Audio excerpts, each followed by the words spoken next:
Estou tentando falar mais alto aqui. Pablo, a internet chegou aí na fazenda? Chegou finalmente, rapaz. Não, eu tava dando uma vacilada feia aqui. Foi mal, cara. Tudo bem, Cê- Fred? Tudo certo, como é que vai? Qual foi o problema aí? Deu certo aí? Deu. Não, finalmente aqui eu consegui, cara. Até 2040 eu aprendo a mexer nisso. Não, legal. Então, o pessoal tá chegando também, foi bom porque deu tempo do pessoal chegar, senão a gente iniciava aqui, não tinha ninguém, então já tem algumas pessoas, vai ser interessante isso aqui. Isso aí. Então, Pablo, hoje nós vamos tratar do Libido Dominante, né? Um livro que chegou, eu comentava agora há pouco, chegou recentemente no mercado editorial brasileiro e causou um alvoroço, né? Porque muitas informações que estavam nesse livro a gente não tinha acesso ainda em nenhuma tradução, na verdade, para o português. Lá fora o Sim, pessoal já tinha acesso e você poderia ter acesso, claro, se você tivesse domínio de outra língua, né? Mas muitas vezes a gente, mesmo com domínio de outras línguas, a gente acaba nem tendo acesso a outros livros, a outros mercados editoriais. É muito difícil aqui no Brasil. E quando sim. esse livro chega no Brasil, muita coisa é esclarecida, né? Muitos comportamentos que nós achávamos que eram, vamos dizer assim, originais e comuns sempre na história humana, nós percebemos que na verdade não são, né?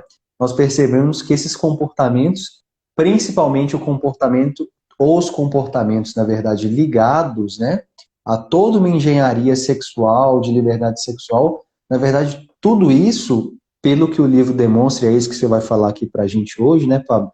Tudo isso foi construído, na verdade, né? Tudo isso foi Sim. montado, muito bem montado, né? E parece que deu certo, né? Parece que foi uma engenharia social, talvez a que até hoje mais teve progresso, né? E que mais deu certo por um longo período de tempo, que está até hoje, né? Mas é isso, né, Pablo? Assim, claro, uma introdução muito rústica aqui, muito simples, mas me parece que é isso, né? Me parece que basicamente é nesse ponto que nós vamos iniciar, né? Esse livro no mercado editorial brasileiro abriu as portas para que nós entendêssemos isso, né? Entendêssemos como as relações, vamos dizer assim, sexuais e humanas foram, na verdade, reconstruídas a partir, principalmente do século passado, né? Perfeitamente, Fred. A sua introdução, ela foi muito boa, viu? Porque é exatamente Por isso, é sorte, exatamente por isso. sorte. Não, é muito legal, cara. Assim, vou apresentar brevemente aqui, então, né? O Eugene Michael Jones é um professor e escritor norte-americano. E ele vem com esse livro, né, rastreando essas ideias que do iluminismo para cá, nesses últimos 200 anos, determinaram os comportamentos preponderantes na sociedade. E aí, assim, é muito interessante. Eu comentava, né, com um amigo esses dias, Fred, assim, o valor, né, da pesquisa que o Michael Jones conseguiu empreender com essa obra, porque, de fato, a pesquisa que ele realizou é uma pesquisa grandiosíssima, uma coisa maravilhosa. Eu não consigo nem ver a possibilidade de desenvolver um estudo desse no Brasil, porque nós não temos fontes, sabe? Sim. De fato, assim, um livro desse revela a precariedade intelectual que nós vivemos no país. Então, pessoal, é muito interessante, porque o que esse livro nos traz, né? De modo assim, é curioso, porque à medida que se vai lendo ele, claro, né, tem que se ter um conhecimento prévio sobre alguns assuntos, porque senão a pessoa pode encontrar dificuldade ao se deparar com esse livro, tá? Ele é um livro muito denso, é um calhamaçozinho de 820 páginas, tá vendo? Então é uma bibliazinha, né? Mas um livro muito bem escrito, foi muito bem traduzido também, por sinal, e bastante acessível, tá? Então, assim, é possível, com algum esforço, né, compreender bem o livro. Ele é muito claro, de fato, um grande escritor também, viu, Fred? O Michael Jones é um autor absolutamente surpreendente. Eu fiquei absolutamente encantado com essa obra. E o encantamento, pessoal, deriva-se de quê? propriamente de que ele traz à tona, né, ele consegue revelar para nós de modo muito claro um comportamento de base, uma disposição que afetou essas últimas gerações, mas que, sem ter acesso a esse conhecimento, a gente não entende, né, a gente não entende a origem desses comportamentos a fundo, né? O que de fato despertou essas disposições que, de algum modo, são tão comprometedoras à nossa alma, à nossa vida cotidiana, as nossas disposições, né, em todos os âmbitos da nossa vida, assim, as disposições familiares, as disposições para com o trabalho, as disposições para com a vida intelectual, a vida de estudo, as disposições no namoro, né? E, e como que isso, de algum modo, nos inseriu numa inversão absolutamente avassaladora dos valores que outrora organizavam a sociedade. Tá? Então esse livro é muito interessante, pessoal, porque ele está assim, intrinsecamente relacionado a tudo que o Vera Cruz propõe.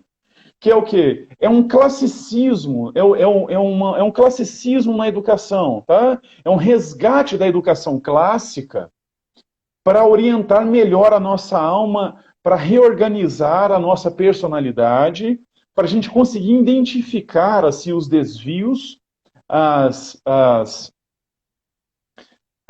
desordens que nos acometeram, tá? E que, de algum modo, agora, nós somos obrigados a lutar com elas. Então, assim, vamos entrar um pouquinho no tema do livro, Fred, e aí você vai me provocando e a gente vai dando prosseguimento a essa conversa. E, pessoal, por favor, sintam-se à vontade para fazer as perguntas para nós aqui também, tá? Porque assim a gente vai explorando o livro de um modo mais livre, de um modo mais espontâneo, sem ficar numa sistemática muito chata e muito pesada. Tá bom? Sim, então, sim. por favor, fiquem à vontade. Eu só peço para que vocês nos deem um retorno sobre a imagem e sobre o som. Se tiver tudo bem, ótimo. Só mande um joinha aí que nós vamos continuar. Pablo, por favor, comece então. Vamos lá. Tá, vamos lá. Bem, pessoal, qual que é o tema central do livro? Tá? O tema central do livro, obviamente, como ele já expõe, está relacionado à libertação sexual. Ele vai, obviamente, indicar que a libertação sexual leva ao caos social. Tá? E o caos social gera necessidade de controle. Olha que interessante, tá, pessoal? Então, vamos fazer um mergulho aqui mais antigo nisso. O que nós tínhamos na educação clássica? Né? A educação clássica, desde os gregos, né? Depois, essa herança grega herdada pelo catolicismo, pela nossa filosofia, né, aristotélico-tomista, o que os gregos, já depois, também alicerçado pela revelação, pelo conhecimento cristão, trouxe de modo absolutamente eficiente, não é, Fred? Assim, de modo claro, que nós devíamos ter um controle das nossas pulsões, tá? Que as virtudes superiores deveriam orientar as pessoas e orientar as almas. Tá bem? Então, quer dizer, são essas virtudes, desde a República de Platão, né, todo esse conhecimento está voltado, está orientado para que os homens superiores, os homens de virtudes superiores, os homens de disposições superiores, de algum modo, orientassem a sociedade, tá? Organizassem a sociedade. E que também nós buscássemos converter as nossas disposições naturais em algo mais sublime, tá? Em algo mais valoroso. Certo? O que eles fazem aqui então, Fred? Onde que eles vão atacar? Né? Eles vão atacar propriamente as paixões humanas, que estavam muito bem alicerçadas numa tradição religiosa, numa orientação moral cristã. Certo? Então, toda a cristandade, ela sabia que, para a sociedade funcionar melhor, o que nós tínhamos que fazer com as nossas disposições das paixões humanas? A gente tinha que, de algum modo, contê-las. Tá? Contê-las para fins superiores, para fins mais nobres. certo? E isso envolvia o quê? Isso envolvia o perdão, nós perdoamos quem nos ofende, tá bem? Nós contemos as nossas disposições, especialmente as mais libidinosas, as mais sexuais, para o fim de procriação em um matrimônio, tá? Após receber o sacramento.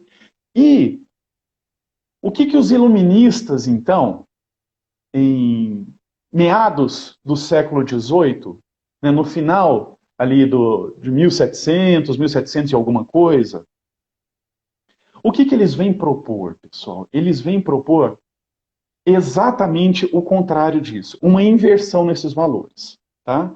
Então, o que nós temos aqui? Nós vamos iniciar com o iluminismo uma reviravolta nessa educação clássica, tá bem? O que eles vão trazer para nós nesse sentido? Uma ideia que ele cita como uma ideia do Barão de Holbach, que é: o homem é infeliz na medida em que se engana com os sistemas imaginários da teologia. Olha, pessoal, é muito interessante isso, porque assim, tudo que forjou o Ocidente, tá? Pelo menos nos últimos 2000 anos, mas é antes disso, tá? Porque nós temos uma tradição judaica que antecede a revelação cristã, que antecede o cristianismo, tá? E também nós temos todo esse classicismo da filosofia grega que também sustenta todo o Ocidente, né? Então, assim, o que se propõe com o iluminismo? Que era exatamente quando o homem se submetia à religião, quando o homem se submetia ao sistema teológico, que ele encontrava aí a infelicidade. E isso seduziu muita gente. Tá? Isso seduziu boa parte da sociedade. E seduziu especialmente a quem? Tá? Porque a gente poderia pensar, né, de modo equivocado, que isso foi provocado, né? Essa revolução sexual, ela foi provocada por um levante dos oprimidos. Mas está errado, tá? Isso não foi provocado por um levante dos oprimidos. A sociedade, em geral, não se sentia desse modo. Quem passa a se sentir assim? A classe dominante. Tá? Então, a classe dominante, que já havia cedido aos vícios, ela começa a provocar na sociedade como um todo uma dissensão, tá? E despertar um sentimento de que havia uma infelicidade de fundo, de base, que era derivada de uma associação à religião, à ideia religiosa, à educação clássica, toda a educação que nos ensinou que nós tínhamos que conter as nossas pulsões, que nós tínhamos que conter as nossas más inclinações, em nome de bens superiores, em nome de disposições superiores. Tá? Então, assim, no que eu estou dizendo aqui, pessoal? É o seguinte, eu estou dizendo que, por exemplo, nós devemos conter, vamos rastrear. Tá, Thalita, nós vamos entrar nisso já, tá? Quem é essa classe dominante? Quem é essa classe dominante que vai surgir? Essa classe dominante, deixa eu só tentar concluir esse raciocínio, Thalita, eu já volto aqui nessa classe dominante. Essa classe dominante, é claro, ela não é estável, tá? Ela vai variando, né, à medida que as gerações vão passando. Mas antes disso, continuando nesse raciocínio, bem, pessoal, o que nós tínhamos, como que a gente pode pensar melhor a questão da necessidade de refrear as nossas pulsões? Esse foi um pensamento muito comum na psicologia moderna. Tá? A psicologia moderna, ele vai mostrar isso e nós vamos tentar rastrear um pouco isso aqui. Tá? A psicologia moderna, ela também tentou provocar essa dissensão no sentido de que ela sustentou essa ideia iluminista também, de que a repressão das pulsões gerava uma disposição neurótica. Tá? Então, o que acontece? Qual que era, então, a ambição desses primeiros psicólogos modernos? Eu já falo da transição do século XIX para o século XX. Tá bem? A ambição deles era que nós tínhamos assim que permitir que as nossas pulsões fluíssem com maior naturalidade. Ora, porque senão aquilo causaria uma infelicidade, um desconforto. Esse desconforto era uma herança judaico-cristã, era uma herança teológica, tá certo? Então, o que nós tínhamos que fazer necessariamente? Uma desvinculação dessa ideia teológica para o quê? Para um materialismo. Tá? Então, essa inversão materialista ela é muito interessante aqui. E ela vai ocorrer por quem? Por homens que já estão com essas disposições. E eu quero voltar, eu ainda não concluí o raciocínio para entrar na questão das classes dominantes, falei que é o seguinte, por que nós temos, pessoal, obviamente que refrear as nossas pulsões? Ora, veja só, meu caro, tá? Se eu ando na rua e vejo uma mulher bonita, é claro que aquilo me desperta um interesse, tá? Mas como que eu faço? Eu vou atacar essa mulher? Certo? Eu vou estuprá-la?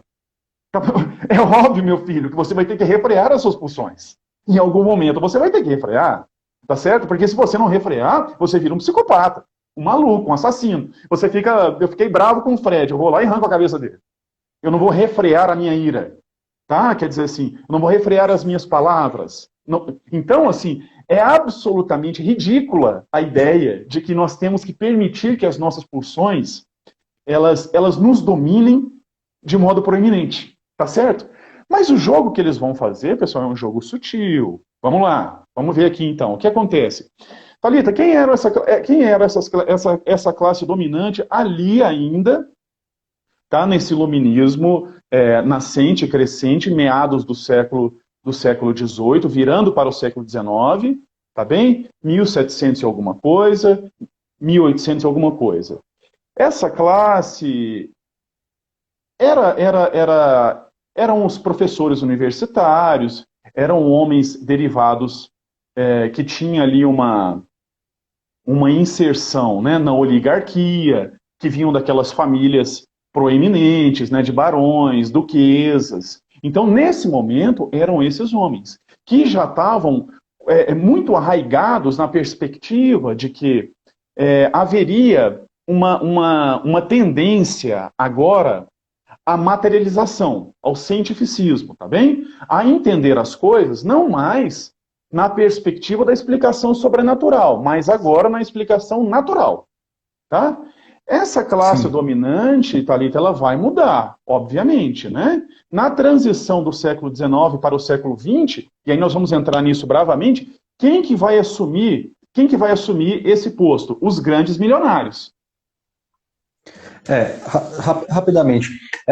É bom que fique claro que a classe dominante aqui não é uma classe dominante no sentido político-militar. Porque, veja, durante todo o período da Idade Média, até a Baixa Idade Média, o que a gente está chamando de classe dominante é classe dominante de pensadores. Então, a classe dominante de pensadores anterior a esse período que o livro se refere, era o clero da igreja. O clero da igreja constituía a classe dominante do Ocidente. A partir do fim da Idade Média, você tem uma substituição aos poucos do clero pela nobreza ascendendo à classe dominante intelectual. Até que se chega um ponto em que o clero é destituído da classe dominante, tá? Do Ocidente. Né? É basicamente isso. Então, a nobreza vai tomar conta, né? A nobreza e a burguesia vão começar a ascender, tá? A classe dominante. Sim. Pessoal, o que nós temos aqui, então? Nós temos, nesse momento, uma dessacralização do homem, tá bem? O homem, até então, era entendido como tendo sido criado à imagem e semelhança de Deus, tá? Então, o homem é constituído, né, pelo corpo e pela alma. Se o corpo é material, a alma é transcendente, tá? A alma é espírito e está vinculada a divindade, está vinculada a Deus. Portanto, o homem tem uma dignidade superior. Com o iluminismo, nós temos um rebaixamento do homem à sua esfera apenas material. O que nós temos aqui? Um homem material que deve ser feliz a partir da materialidade das coisas, porque esse transcendente aí pode ser que não exista. Tá? E aí a gente fica apegado a isso e de repente isso traz um desconforto e um mal-estar de base. Tá? Então, bom, com essa dessacralização do homem, o que nós temos como combustível? As paixões. Tá? Quando você dessacraliza o homem, o que ressurge? As paixões sobressaindo no homem. Então nós temos aqui a imposição de um novo dogma. O dogma iluminista agora é a licenciosidade sexual como libertação. Sim. Tá bom? Sim. Pablo, Sim. rapidamente, só para dar uma, vamos dizer assim, uma ideia para o pessoal. Veja, isso, vai me interrompendo, tá, Fred? Para ir fazendo esses nós somos constituídos de uma condição nutritiva, uma condição sensitiva e uma condição intelectiva, tá? E a intelecção está ligada à razão e à vontade. A gente sempre fala isso aqui. Só que essa parte intelectiva, na verdade, ela não é refletida pela matéria. Pelo contrário, ela é refletida, ela só existe por causa de uma transcendência. Ela é de causa transcendental e não de causa material. O fato é que quando você desliga, então você faz o rompimento do homem com Deus, Deus morreu, né?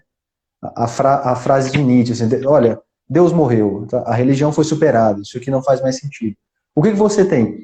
Esse aspecto da vontade e da razão não tem mais ligação com o transcendente. Então, qual que é a única ligação entre razão e vontade agora? Nutrição e sensibilidade, tá? No caso, nutrição é o aspecto de sobrevivência, o impulso de sobrevivência, e a sensibilidade é o impulso da reprodução, no caso, a sexualidade. Então, toda a nossa razão e a nossa vontade são agora submetidos ou ao nosso espírito de sobrevivência, à irascibilidade, à força, à ira, ou então à procriação. Mas não a procriação com o sentido de colocar novas almas no mundo. Não.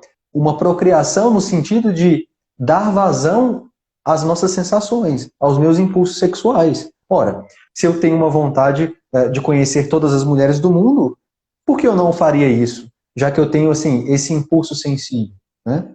Por que eu não faria isso?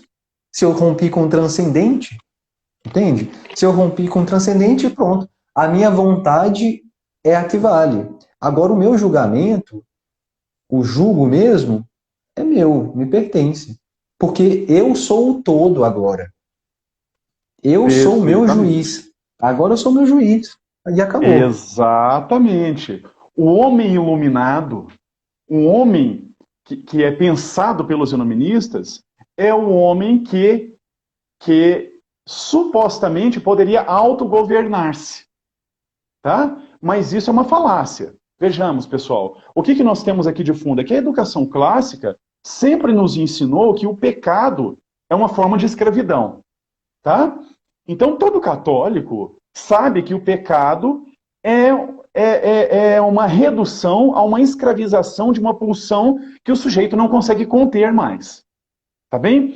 E que, quando nós conseguimos superar esse estado, então nós nos libertamos. Nos libertamos de quê, pessoal? De algo, né, de uma pulsão egoísta, egocêntrica, errada, desordenada, para agora podermos elevar as nossas capacidades a um estado superior. Luiz Guilherme, um grande abraço aí, meu querido. Então, pessoal, o que nós temos aqui? Nós temos uma cosmovisão invertida, tá, no iluminismo. Vamos pensar assim, essa cosmovisão de Santo Agostinho foi invertida. Eu quero citar um trecho para vocês sentirem a pegada. Tá? O homem moral encontra-se em estado de tranquilidade e paz, enquanto o homem imoral encontra-se em perpétua inquietação. Olha, pessoal, toda a tradição sabia disso. Quem escreveu isso? Santo Agostinho? Não. Sabe quem escreveu isso? Marquês de Sade. Hã? Pois é, fiquem estupefatos. É isso mesmo. Então, veja só. Os revolucionários, eles sabiam que o homem imoral, ele estava sujeito a uma inquietação que levaria necessariamente à revolução, meu caro. Tá bem? O que eles precisam? Para gerar o caos social, para gerar a desordem social, eles precisam inquietar o homem. Tá? A inquietação do homem, ela vai derivar-se desse estado de escravização ao pecado. Tá? Então, veja só, aquele homem tradicional, o homem religioso, o homem que está em estado de graça, ele tem de fundo uma paz e uma tranquilidade, meu cara. Todo mundo sabe disso. Quem tem experiência, quem é experimentado nos sacramentos, sabem que os sacramentos promovem na alma exatamente esse estado de tranquilidade e paz, não é, Fred? Em absolutamente qualquer assunto, né? Inclusive sobre a morte. Perfeitamente, perfeitamente. Então, veja só, né? E nós temos, inclusive, um sacramento, né? Já voltado para esse estado, né, Fred? Que seria o derradeiro sacramento, é a unção dos enfermos, né? Vamos pensar assim. Quer dizer, né? Claro que não é voltado só para um estado de morte, né? Uma pessoa enferma, como diz o próprio nome, pode receber o sacramento. Mas ele está voltado a tranquilizar a alma para esse estado para uma possível transição, né? Da alma aqui, no estado material, para o transcendente. E isso tranquiliza a alma, obviamente, pessoal. Então, assim, o que eles perceberam? Que seria necessário a inversão, tá? Então, qual seria a prerrogativa inicial do iluminismo? A supressão da religião, a supressão da moral para promover o caos social. Só assim eles poderiam estabelecer uma tecnologia de controle social. Tá? Essa tecnologia de controle social, como que ela vai ser mais prontamente recebida no homem? Claro, pessoal, através dessa licenciosidade da sexualidade. Por quê? Porque não tem nenhuma potência na alma humana com maior força, com maior que nos exige, né? Que nos exige mais assim uma disposição para contê-la do que as disposições sexuais. Se nós nos colocamos nessa licenciosidade toda, a vaca vai para o brejo facilmente. E todo santo sabia disso. Todo santo da Igreja Católica sempre orientou que, né, em matéria de sexualidade, nós devemos, né, nos policiarmos muito. Porque uma brecha dispõe o sujeito ao pecado. Tá? Então, a educação clássica sempre teve isso em boa conta. Certo? Bem, o que eles perceberam então, pessoal? O que os iluministas perceberam, né? Que o homem, agora, com a sua paixão ressaltada, né? Liberto dessa lei moral tradicional, ele terá de ser submetido a um controle científico mais restritivo, para se evitar o colapso social. Porque senão, o que nós temos, e é evidente, nós temos a barbárie. Por exemplo, vamos ver aqui como que isso se reflete na nossa sociedade. Nós temos esses nichos, especialmente nas metrópoles, né, de grupos que incentivam o funk, que incentivam esse tipo de postura referente à sexualidade, né? Vocês podem ver essas danças do funk, que são danças que imitam um coito, né? A mulher, assim, rebolando até o chão, coisas do tipo que todo mundo está cansado de ver e saber, porque a nossa mídia nos submete a isso o tempo inteiro, né? Então, o que acontece? Depois, essa mesma mídia se espanta quando uma moça, em estado ali alcoolizada, é submetida a relação sexual com 10 rapazes. Olha que interessante. Então, ao mesmo tempo que eles incentivam uma sexualidade desregrada, quando esse desregramento de fato se desencadeia, é claro, é algo absolutamente mórbido e doentio. Mas essa doença é desencadeada pelo hábito que eles já pressupõem, que eles já incitam. Compreende? Aí depois eles tentam o quê? Um mecanismo de controle. Tá? Porque se eles não interpuserem nesse segundo momento o mecanismo de controle, nós retornamos a um estado de barbárie. Tá bem? Sim. Então, assim, quando nós incentivamos essa sexualidade, né, para que ela ressalte na nossa alma, no nosso corpo, nesse primitivismo todo, é claro que nós temos um homem que se assemelha ao animal. Né? Ele não tem mais. Perfeitamente, Luiz Guilherme, isso mesmo, o caso do Robinho, que inclusive está muito recorrente, né? Teve o caso do Neymar com a moça, depois eles ficam muito espantados, né? Eles fazem um elogio ao homem pegador, né? A essa sexualidade livre, aqueles que transam com quem quiser transar, mas depois se espantam quando acontece um caso mórbido como esse. Ora, mas é exatamente o que vocês estão incentivando, certo? Assim, não era de se espantar. Mas é exatamente aqui, o que o Ernest, o Eugene Michael Jones vai ressaltar? É exatamente essa, pessoal, o mecanismo, a estratégia utilizada. Tá? É exatamente essa a estratégia utilizada, porque daí o sujeito não se submete mais à lei moral. Qual a única instituição, pessoal, que se interpôs em relação a isso? Obviamente, não preciso nem falar. A Igreja Católica, meus filhos. Só a Igreja Católica. Tá bem? Porque, inclusive, era muito interessante a eles uma separação, e eles almejavam isso, tá? Entre o Estado e a Igreja. O Estado, outrora, estava organizado, ordenado, nessa relação com a Igreja, nessa relação eclesiástica. Então, eles promoviam a ruptura desse Estado. O Estado agora é laico. O Estado agora é laico deve promover muitas iniciativas religiosas distintas, não só o catolicismo. É claro que a intenção de fundo é o quê? É tirar do catolicismo, tirar desse âmbito do tradicionalismo moral, religioso, cristão, católico, a hegemonia sobre o comportamento humano, certo? Sim. Que até então ordenava a sociedade. Né? É. O que nós temos agora... Pode comentar, Fred, por favor. Não, é chocante quando as pessoas pensam sobre isso, né? Porque você imagina uma sociedade como já aconteceu, em que o Estado, é claro que o Estado não era o Estado como nós o conhecemos hoje, né? Eu estou falando do medievo, tá? Da época medieval. Mas então, assim, a nobreza, o que nós poderíamos chamar de Estado, né, aquele conjunto militar que garantia a segurança e a ordem, estavam submetidos à igreja. E a igreja estabelecia o controle moral. E o que a igreja dizia? Falava assim, meu filho, você tem todos os seus impulsos aí, você tem essas questões bestiais e animalescas.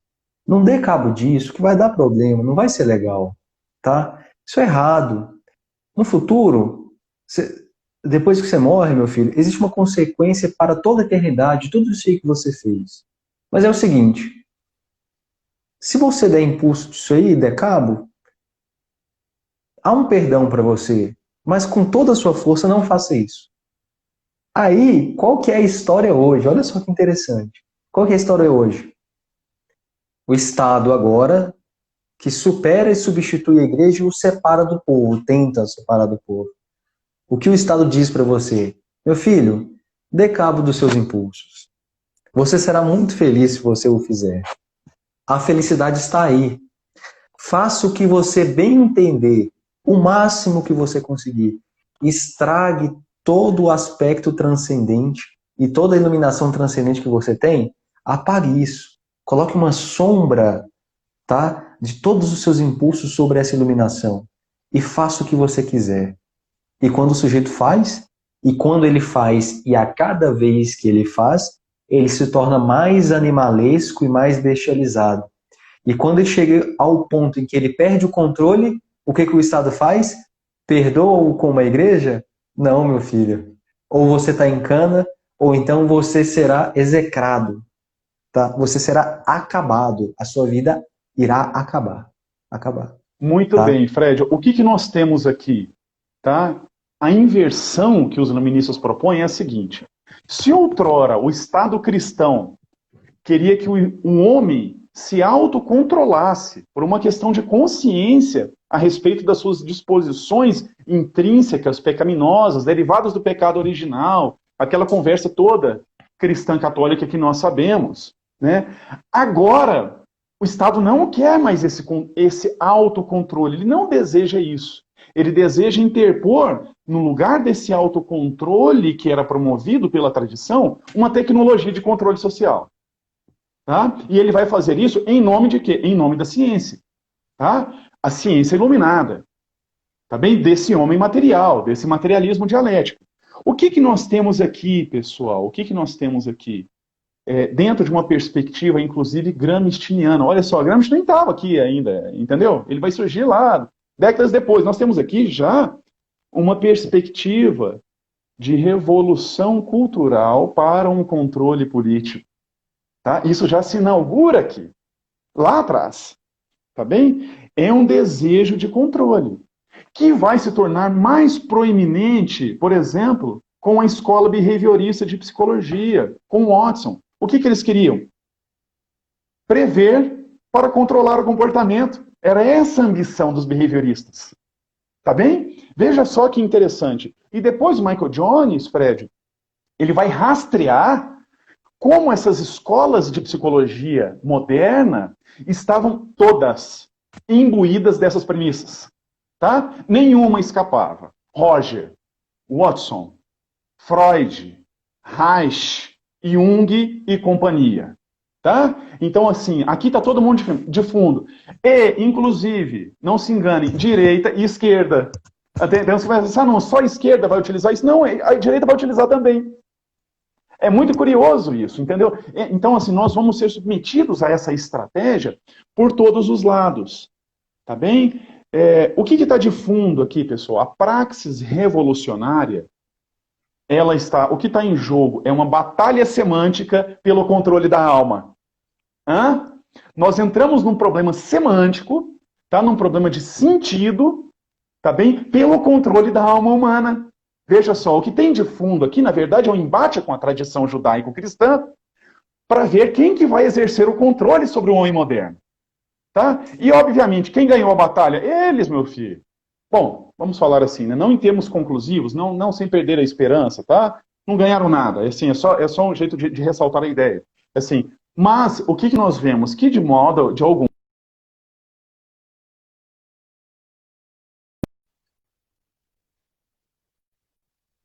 Tá? Quando a gente fala para os jovens, por exemplo, hoje, né? Hoje, se a gente vai dizer para os jovens, né?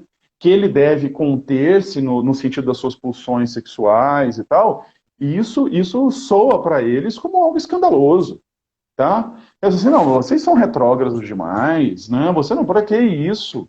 Né? Eu tenho que viver a minha liberdade. Inclusive, eu vivo a minha... Travou aqui, Dani, a minha imagem? Travou aí para você, Fred? Não, eu tô te vendo, mas é porque constantemente tá pixelado.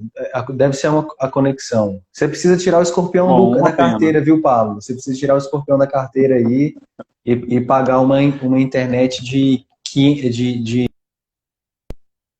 meio mega já vai estar bom. Mas eu tô te Rapaz, vendo. eu já tenho a melhor internet desses rincões, viu? Bem, pessoal, Tá. então, qual que era a perspectiva, Fred, para a gente já ir dando finalização à conversa de hoje, tá, pessoal? Eu ia apresentar mais coisas. Eu ia apresentar, inclusive, como que as sociedades secretas estavam de fundo e como que eles originaram essas ideias. Mas eu acho que seria muito para uma primeira conversa, tá? Sim. Qual a conduta correta para passar para os filhos nos dias de hoje? Excelente pergunta, Luiz Guilherme. Perfeito, cara, isso daí é essencial. Inclusive, Luiz Guilherme, é o que nós pretendemos trazer aqui no Vera Cruz para 2021, tá? O que as nossas crianças estão, como elas estão expostas a isso, como isso tende a repercutir na vida delas, como repercutiu na nossa, Luiz Guilherme, porque nós já fomos vítimas disso. Veja só, pessoal, nós fomos precocemente erotizados por uma mídia que tinha uma Xuxa seminua, uma Mara Maravilha seminua, tá certo? O que é aquilo? É claro que é uma perspectiva de erotização precoce da infância das crianças. Tá, Luiz Guilherme? É absolutamente imprescindível nós cuidarmos da pureza das nossas crianças. Tá? Como se faz isso, pessoal? Não tem antinaturalismo nenhum, é só permitir que criança seja criança e não seja um mini adulto. Tá bem?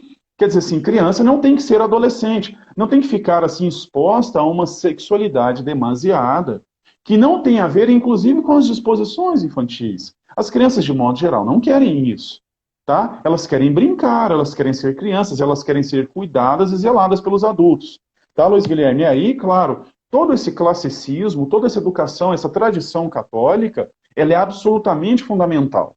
Nós temos que resgatar isso inevitavelmente, uma ideia de virtudes, uma ideia de como criar isso, como a gente tirar as crianças das telas dentro de casa, tá bom? Nós temos que saber assim, o que elas podem ter acesso, do que elas não podem ter acesso, o que é melhor para elas, o que não é melhor, certo? Tirar a Sim, televisão padre. é absolutamente imprescindível. Sim, Fred. Permita-me um comentário antes do seu, rapidamente, antes da Tá, sua continuidade. claro, claro. Sobre a pergunta do Guilherme, né? Guilherme, a primeira coisa, nós já temos mais de 30 anos, então a primeira coisa é que nós temos responsabilidade agora na formação. Agora nós não podemos mais culpar os nossos pais. A culpa é nossa, tá? A primeira coisa, a responsabilidade é nossa, nossa. Então, nós somos obrigados agora, tá, a fazer uma espécie de formação que nós não tivemos, tá? Nós não tivemos essa formação. Nós temos que reconstruir a nossa formação. Nós tivemos muita informação, agora nós temos que construir nossa formação. Nós temos que resgatar uma pureza perdida. Há uma coisa que salta aos olhos de todos nós quando nós percebemos esse controle social através da sexualização, que é o seguinte: as coisas, assim, os pontos centrais da sociedade no século passado, nós que somos do século passado, imagino que todos aqui têm mais de 30 anos, né? Os pontos centrais nós vimos que estavam um pouco estranhos, né? No século passado já, tá? Por quê? Porque o comportamento todo do século passado, de todas as pessoas do século passado, se dava através da vontade individual. Isso parece ser normal na história humana. E eu digo a você, em absoluto, isso é anormal. Uma pessoa que decide todos os pontos e os parâmetros da sua vida de acordo com as suas vontades, essa pessoa está fadada à derrota e ao fracasso. E à tristeza sem fim. Por quê? Porque a revelação cristã, toda a tradição católica, já te dá uma pleiade, assim, todo o caminho do que você deve fazer na sua vida. Poucas coisas na sua vida serão assim decisões inéditas e estritamente particulares. Eu vou dar vários exemplos aqui, e rápidos. Veja, filhos. Século passado. E isso tem tudo a ver com a revolução sexual que está no libido dominante. As pessoas tinham agora, a partir do século passado, a liberdade do ato sexual sem absoluta responsabilidade. Elas poderiam fazer o ato, consumar o ato sexual para o bel prazer e apenas para o bel prazer, e nada mais, sem um sentido de procriação aqui, e sem um sentido de família, de fruição dos nubentes, né, do casal e da procriação. Não, agora eu posso fazer o ato porque eu quero e só porque eu quero, só para dar cabo da minha vontade. Por quê? Porque eu tenho o controle agora, que ou retirar o filho, caso a mulher engravide, né? Ou então são as opções anticonceptivas, de anticoncepção, né? Ou remédios, ou cirurgias ou coisas do tipo. E, para além disso, as pessoas começaram a determinar quantos filhos elas queriam, de acordo com a sua vontade. Se você fala isso para qualquer humano de qualquer época, isso, sabe, isso chega a ser engraçado, porque como assim? Ah, eu quero ter tantos filhos. Mas veja, você, presta atenção nisso. Veja se você não me dará razão. Você é responsável, você é a causa eficiente de que outra alma venha à existência. Você já parou para pensar 5 minutos na responsabilidade que você tem? Você tem condição de que outra pessoa exista. Mas não é uma pessoa apenas no aspecto material. É outro ser que contém uma alma nela e a alma dela ficará para toda a eternidade. E você tem condição de que essa pessoa exista, porque se não for você, ela vai ser nada. Ela não vai participar da existência. Você me diz, não, mas eu não tenho muitas condições, meus filhos vão estudar em escola pública. Olha, e aí eu te pergunto, você preferia ter existido e estudado em escola pública? Ou não teria existido porque você teria que estudar em escola pública? Me responda isso. Veja, é evidente que a existência é muito mais importante do que uma forma de vida contemporânea e urbana agora. A nossa obrigação é a abertura à vontade, por exemplo, da procriação e da vida. Porque é importante que nós coloquemos as pessoas aqui na existência. Porque é por nós que as pessoas vão existir. Então agora, Paulo, as pessoas vão determinar pela sua vontade. Ah, não, eu acho bonitinho ter um filho. Ah, não, eu gosto de um casalzinho. Ou, ah, não, eu gosto de 3 filhos. Pessoal, Cachorrinhos, né? são Cachorrinhos. pessoas. Isso. E aí, o que eu quero dizer é o seguinte: os aspectos da vida das pessoas agora dependem da sua vontade particular. Isso é estranho, pessoal. Para toda a história humana, isso é estranhíssimo. Isso é o cúmulo da soberba, tá? E do egoísmo. Não, eu não faço isso. Olha, eu até sou católico, eu até sou religioso, mas quando chega nesse ponto da religião, eu prefiro eu mesmo decidir sobre isso. Porque a minha vontade individual é o que importa. A quantidade de filhos que eu vou ter, se eu vou ou não ter ato sexual antes do casamento, enfim, todos os aspectos que, na verdade, já estão colocados para você, que vão te orientar melhor, eles são negados. Por quê? Porque agora eu tenho a liberdade, a falsa liberdade, na verdade, de escolher as coisas. Lembre-se de uma coisa. O pecado representa a negação do ser. A liberdade se encontra, na verdade, na existência. E a liberdade está intrinsecamente ligada à possibilidade de você agir sem pecar. É assim que você é livre. Um sujeito que ele obedece aos seus impulsos mais animalescos, mais baixos, tá? Ou da nutrição ou da sensibilidade, esse é um sujeito sem liberdade, tá? Esse é um sujeito completamente sem liberdade. Pessoal, o que Era é isso, Pablo, importante, continua. maravilhoso, pessoal, é importante aqui, tá, a vocês que nos assistem, tentar desvincular essa ideia assim, de que a gente está falando aqui coisa de religião, vocês são carolas. Não, pessoal, deixa eu dizer para vocês aqui o que é. Tá? O que é o seguinte, cara, nós somos pessoas vítimas de todas essas distorções, de toda essa degenerescência que afetou as gerações, que por anos bebemos nessa fonte,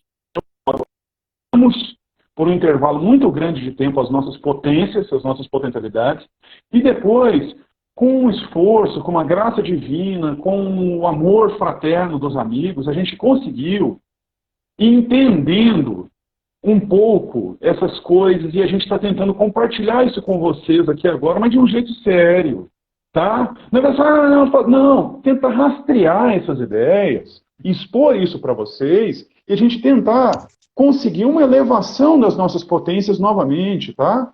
Que deveria ser desejado, e algo que a gente já pode promover, tá, Luiz Guilherme, agora, para os nossos filhos, tá? A gente pode promover isso já para os nossos filhos, para que eles não comam e não se embebedem desse lamaçal que nós fomos vítimas. Esse lamaçal diz respeito ao que, para a gente ir concluindo aqui, Fred, para a gente fazendo esse arremate final.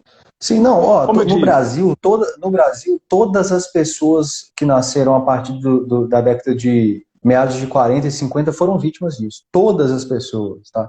Todas as gerações de pessoas nessa idade, mais ou menos, foram vítimas disso. Veja, hoje nós temos como estudar e ter acesso amplo a toda essa engenharia social em livros. Essas pessoas não tinham a menor condição de fazer isso. Pessoal, para a gente finalizando o raciocínio de hoje, tá? O que esses iluministas eles perceberam? Eles perceberam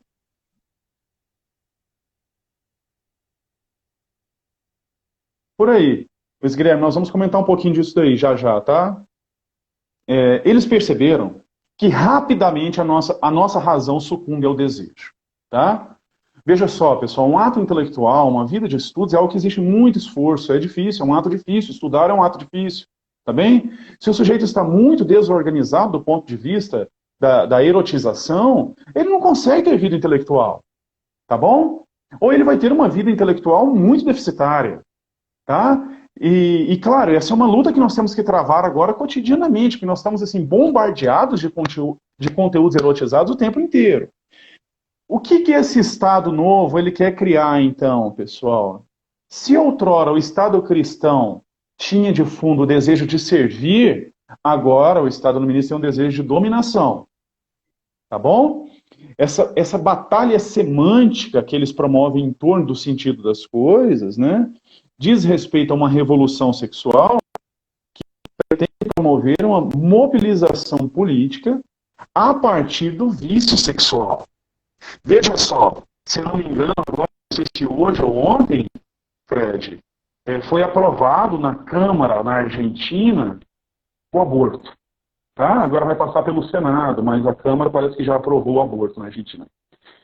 E aí agora nós podemos entrar, pessoal, uma coisa que foi muito ressaltada na modernidade, especialmente pela psicologia, que era o quê? É viver a saciedade das paixões sem remorsos. Tá? Assim, ó, nós não precisamos ter mais uma consciência de culpa.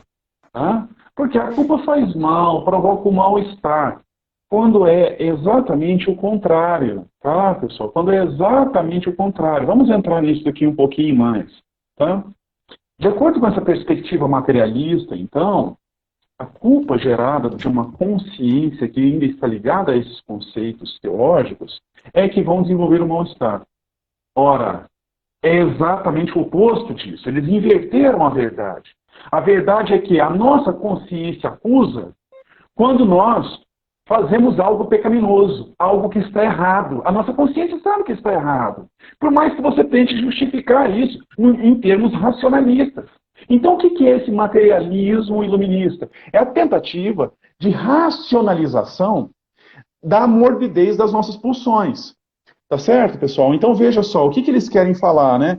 Eles querem agora promover a ideia de que abortar uma criança, segundo toda essa complexidade transcendente que o Fred expôs agora mesmo, é algo razoável. Mas, senhora, meu filho, mas não seria muito razoável você não ter um ato sexual?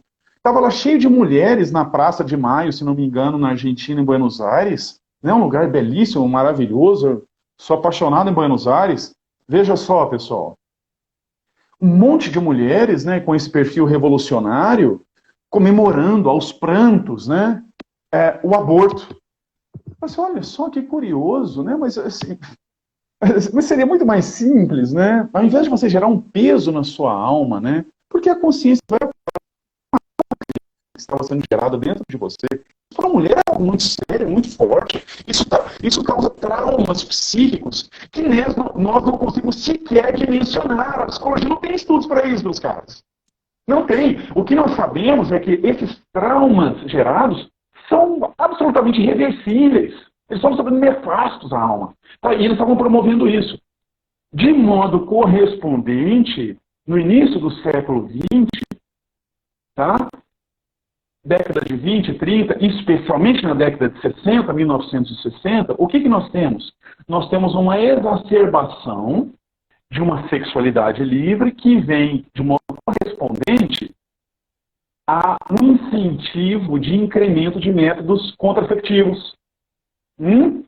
Esses métodos contraceptivos, pessoal, vem cá, estão agora também já sendo elevados à estatura de direito ao aborto. Tá? Como se o que estivesse em jogo fosse o desejo de uma só pessoa. Tá? Mas veja só, tem uma alma que está sendo concebida dentro do ventre materno. Tá? O que toda bioética sabe é que uma criança no ventre materno também já é sujeito de direitos. Tá bom? Por quê? Porque, ora, ela está ali com toda a potência para a vida. Você vai interromper uma vida, é um assassinato de um inocente que não tem sequer como defender. Tá? Então veja só, pessoal. Isso vai trazer implicações psíquicas gravíssimas, que nós não conseguimos, como já disse, sequer dimensionar. Tá? A quem realiza o ato. Que é o que toda a educação clássica, toda a educação católica já apontava. Os pecados trazem implicações psíquicas, trazem desordens emocionais afetivas que levam a um sentimento profundo de culpa. E esse é o mal-estar de fundo.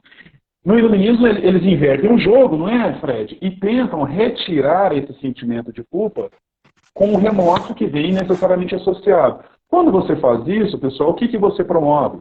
Você promove uma doença que tende à cronificação no sujeito. Tá? Esse sujeito nunca mais sai do divã do psicanalista. Nunca mais ele se liberta do psicanalista. Ele vai necessitar de análise a vida inteira, porque ele está sendo incentivado a um tipo de desordem que, obviamente, pode, num primeiro momento, apaziguar a consciência, porque a consciência acusa o erro, mas lá na frente isso vai vir à tona de novo, isso vai ressaltar, tendendo a uma intensificação do sentimento de culpa, tá? De mal-estar. É claro que isso não vai gerar cura de coisa nenhuma, tá bom? É uma grande falácia, tá? Bem, pessoal, então para a gente ir finalizando aqui, Fred, o símbolo dessa revolução é propriamente a disjunção da cabeça do corpo, tá?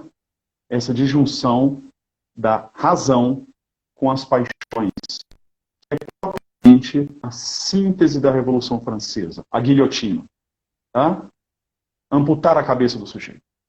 Aí ele não tem mais como... Bom, tá travando, essa compreensão, né, Fred, a partir desse entendimento, ele conseguir conter as suas pulsões com vistas a realizações superiores, tá? É muito importante a gente entender isso aqui, tá, pessoal? Porque os métodos contraceptivos, o incentivo à masturbação, tá bem? Que seria a masturbação, esse isolamento por um sexo liberto que culmina numa ojeriza à procriação, tá? O incentivo à masturbação, o aborto, a esse controle de natalidade, esse planejamento familiar, são todas ideias de fundo, que depois, Thalita, como você disse lá no início, foram profundamente incentivadas por grandes milionários, tá? Especialmente, eu cito, por exemplo, os Rockefeller, nos Estados Unidos. Então, Fundação Rockefeller, Fundação Carnegie, tá bem? Diversas fundações estavam de fundo financiando isso, tá? Cooptando cardeais, cooptando religiosos, influenciando escolas religiosas, tá bom? Por quê? Porque eles entenderam que o sujeito que está imbuído do vício agora, ele se torna um revolucionário em potencial. É isso que nós assistimos o tempo todo. É isso que nós vemos quando estão lá todas as revolucionárias aos prantos comemorando o aborto na Argentina, tá bem? E é isso, pessoal, que nós vamos assistir de modo profícuo nas próximas décadas, tá? Não tenhamos dúvida, isso vai se intensificar. Felizmente, nós estamos conseguindo polarizar isso mais agora. As pessoas estão paulatinamente tomando consciência da gravidade dessas questões.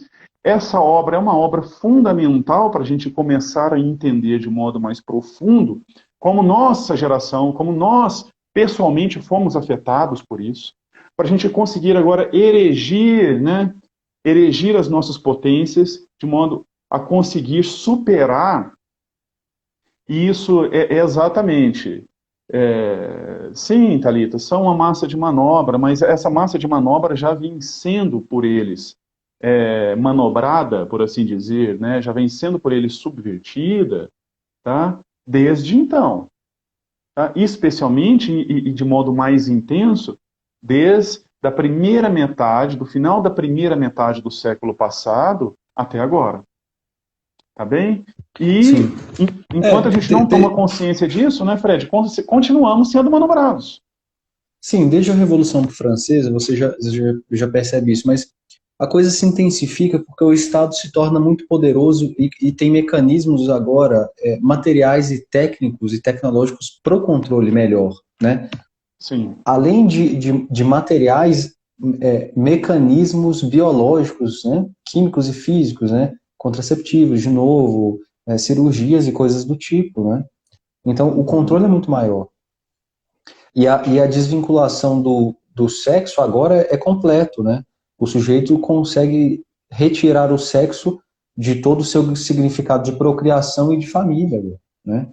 de felicidade e fruição do casal e da procriação, que seriam esses dois, vamos dizer assim, essas duas consequências, duas finalidades, desculpa, do sexo.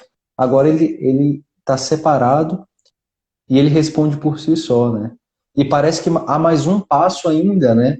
Há mais um passo que seria a pornografia, porque agora ele se tornou mais individual ainda, porque agora ele não precisa mais de uma outra pessoa. Que assim, parece que é o último passo que se chega realmente no limite do negócio. Com a pornografia você tem realmente, vamos dizer assim, a individualidade encarnada mesmo, né? Na sexualidade. Perfeitamente, Fred, perfeitamente. Lá na frente o Michael Jones vai trazer assim como que toda essa indústria da pornografia, com a Playboy, eles incrementaram um projeto de base político, sabe, legislativo, para conseguir adentrar uma sociedade conservadora. Tá? Veja só, pessoal, a ideia de contraceptivo até o início do século passado era algo absolutamente escandaloso. Tá? É muito interessante como essas coisas vão nos dessensibilizando. Eu comentava isso com os amigos, né? Agora, Sim. por exemplo, a gente, no caixa do supermercado, onde transitam crianças o tempo todo, tem um monte de camisinha lá exposto.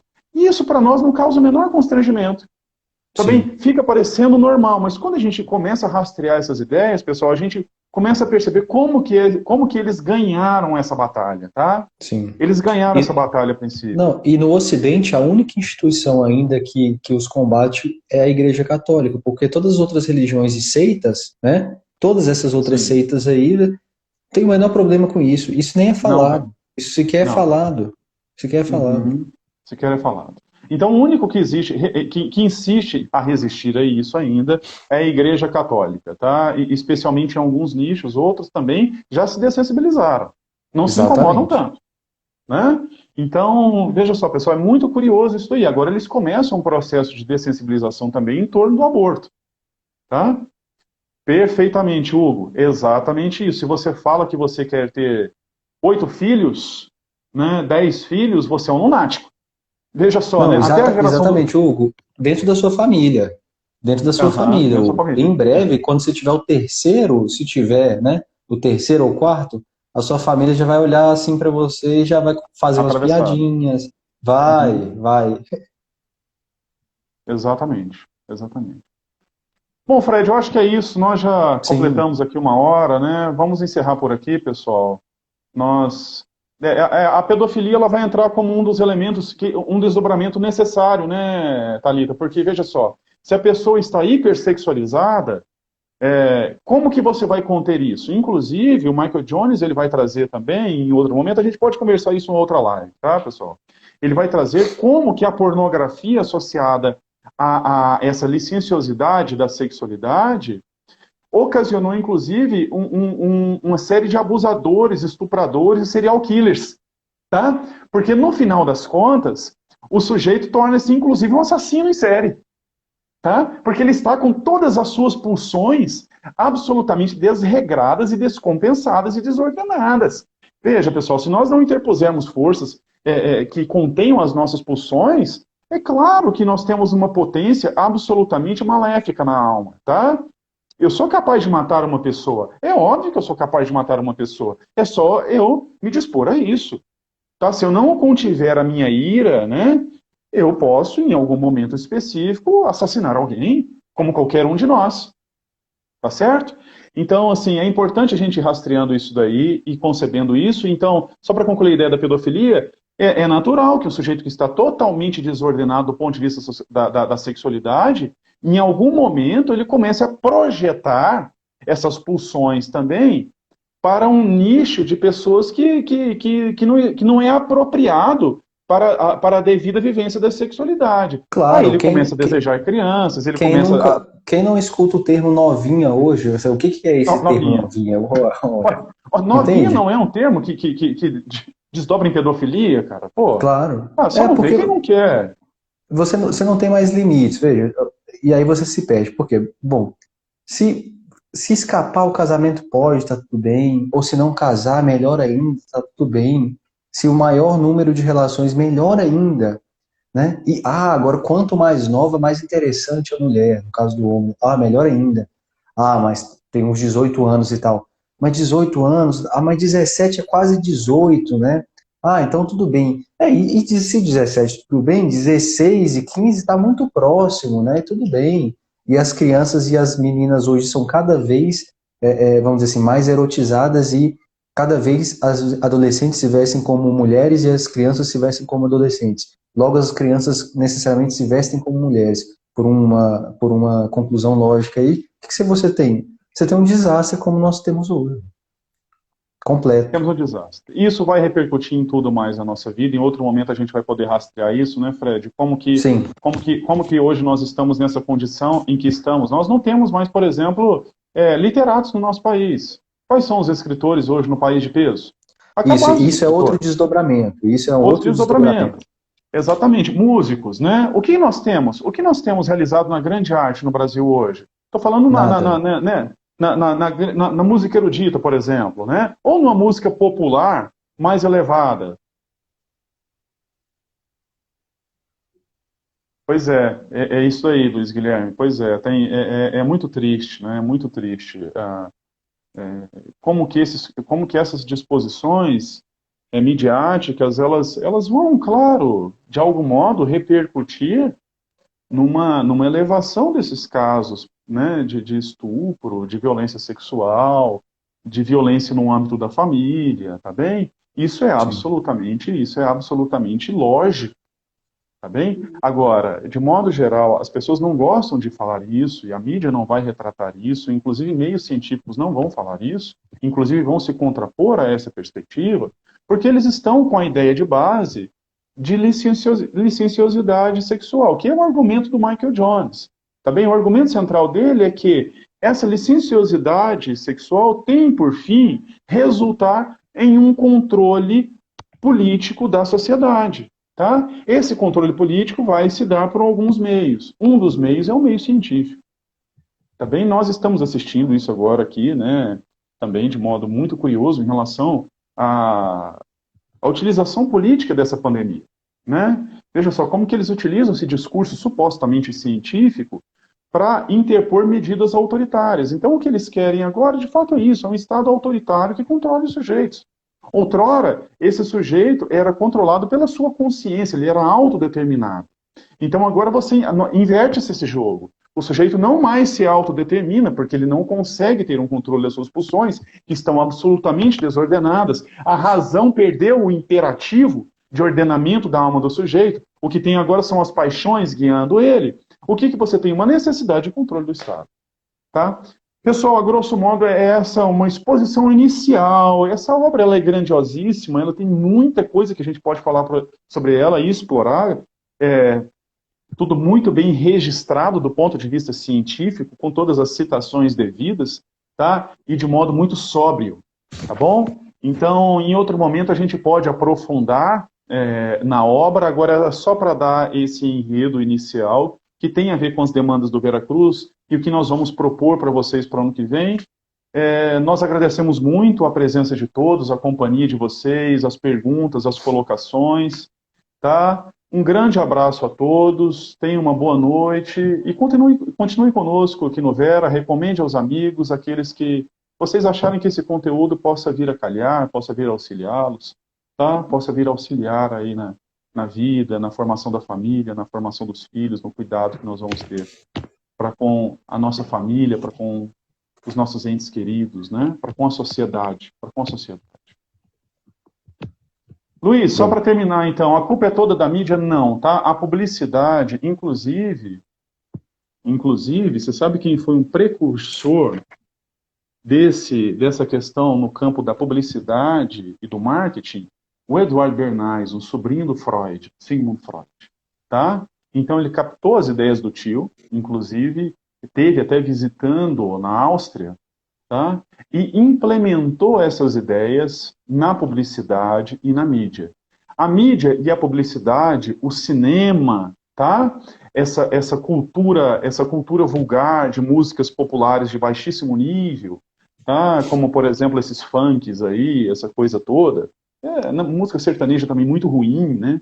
Esses dias, algum tempo atrás, uma sertaneja que sugeria para o sujeito colocar uma coisa na bebida da menina para poder levá-la para o motel. Então, veja só, assim, infelizmente, o que nós assistimos hoje é a educação do povo brasileiro, porque essa cultura, ela educa uma nação, ela educa um povo, tá, pessoal? O que nós temos hoje? Por isso que nós propusemos a catequese dos bárbaros.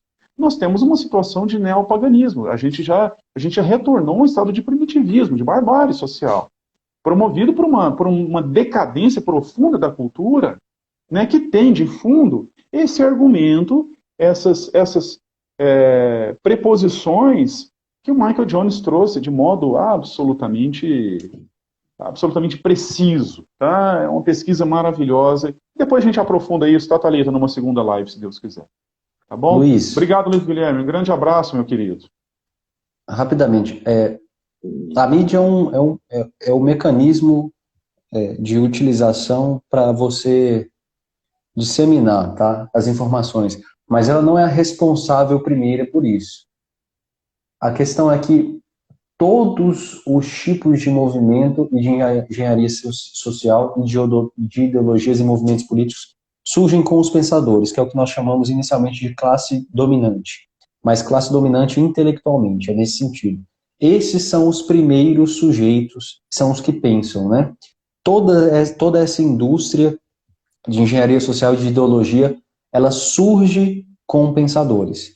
O que acontece hoje? Hoje você tem pessoas para financiar ideias. Antes era difícil isso, né? Como é que você ia financiar uma ideia no século XVI? Ia demorar, caramba, uma porrada de tempo, porque tudo demora muito, as informações a girar. Hoje não. Hoje, em um segundo, as informações estão no mundo inteiro. Então, hoje está muito mais fácil. As ideias são vendidas hoje, né? Muito facilmente. E isso foi o que aconteceu a partir do século passado. A coisa se disseminou. Por quê? Porque, bom, isso é um peixe que a gente está vendendo, né? Que nós compramos e nós estamos vendendo. Olha lá, hein?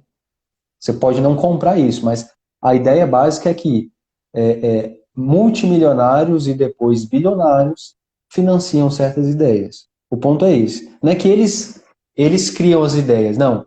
Os pensadores iniciam o processo, algumas pessoas financiam esse processo.